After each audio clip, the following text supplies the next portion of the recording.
வணக்கம். 2024 டிசம்பர் 27 வெள்ளிக்கிழமை அதிகாலை நிலவர 1.5 நிமிட வானிலை ஆய்வறிக்கை. அதிகாரப்பூர்வ வானிலை அறிக்கைக்கு இந்திய வானிலை ஆராய்ச்சித்துறை அறிக்கையை பார்க்கவும். வங்கக்கடலில் நேற்று தமிழ்நாட்டின் வடகடலோரம் நீடித்துக் கொண்டிருந்த காற்றழுத்த தாழ்வு பகுதியானது செயலிழந்து வளிமண்டல சுழற்சியாக மாறி தமிழ்நாட்டின் வளிமண்டலம் வழியாக மேற்கு நோக்கி நகர்ந்தது. ஒட்டுமொத்த தமிழ்நாட்டின் வளிமண்டலம் நேற்றைக்கு குறைந்த அழுத்த பகுதியாக அமைத்துக் கொண்டு தெற்கு ஆந்திர பிரதேசம், தெற்கு கர்நாடகாவிற்கு மழைப்பொழிவை கொடுத்துக் கொண்டே அரபிக்கடலுக்கு சென்ற நிகழ்வு தற்பொழுது அரபிக்கடலின் வளிமண்டலத்திலே கேரள கர்நாடக கரையை ஒட்டி மங்களூருக்கும் திருவனந்தபுரத்திற்கும் இடைப்பட்ட கடற்பகுதியில் வளிமண்டலத்தில் நீடித்துக் கொண்டிருக்கிறது. இதன் காரணமாக கிழக்கு காற்று ஈர்க்க தொடங்கி இருக்கிறது. தற்பொழுது தமிழ்நாட்டின் வடகடலோரம் மற்றும் வட உள் மாவட்டங்களில் கிழக்கு காற்றின் ஈர்ப்பின் காரணமாக மழை பொழிவு தொடங்கி இருக்கிறது.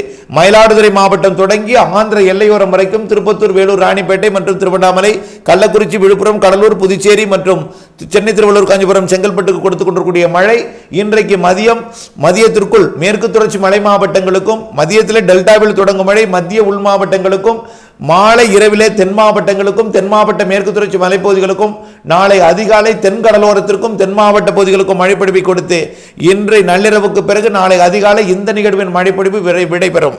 நாளை அது லட்சத்தீவு, மாலத்தீவு இடைப்பட்ட பகுதிக்கு சென்று அங்கேயே நீடித்துக் கொண்டிருக்கும். அதே வேளையில் அடுத்த நிகழ்வு 30ஆம் தேதியிலிருந்து அடுத்த சுற்று மழைப்பொழிவை தொடக்க இருக்கிறது. 31 தேதி புத்தாண்டிலே மழைப்பொழிவு கொடுக்க இருக்கிறது. அது 2ஆம் தேதி வரை மழைப்பொழிவை கொடுக்கும். மேலும் நிகழ்வு பொங்கலுக்கு முன் ஒரு 4 நாள் மழை இருக்கிறது. அது 8ஆம் தேதிக்கு மேல் வரும் என்று எதிர்பார்க்கப்படுகிறது ஜனவரியில். ஆக அடுத்தடுத்த நிகழ்வுகள் மழை இருக்கிறது, இடைவெளியும் இருக்கிறது, இடையிலே குளிரும் பனிப்பொழிவும் இருக்கும். மழை நாட்களில் மழையும், இல்லாத நாட்களில் குளிரும் பனிப்பொழிவும் இருக்கும். வானிலை அறிக்கையுடன் இணைந்திருந்து விரிவான அறிக்கையை பார்த்திருந்து திட்டமிட்ட வேளாண்மை செய்ய அன்போடு கேட்டுக்கொள்கிறேன். நன்றி.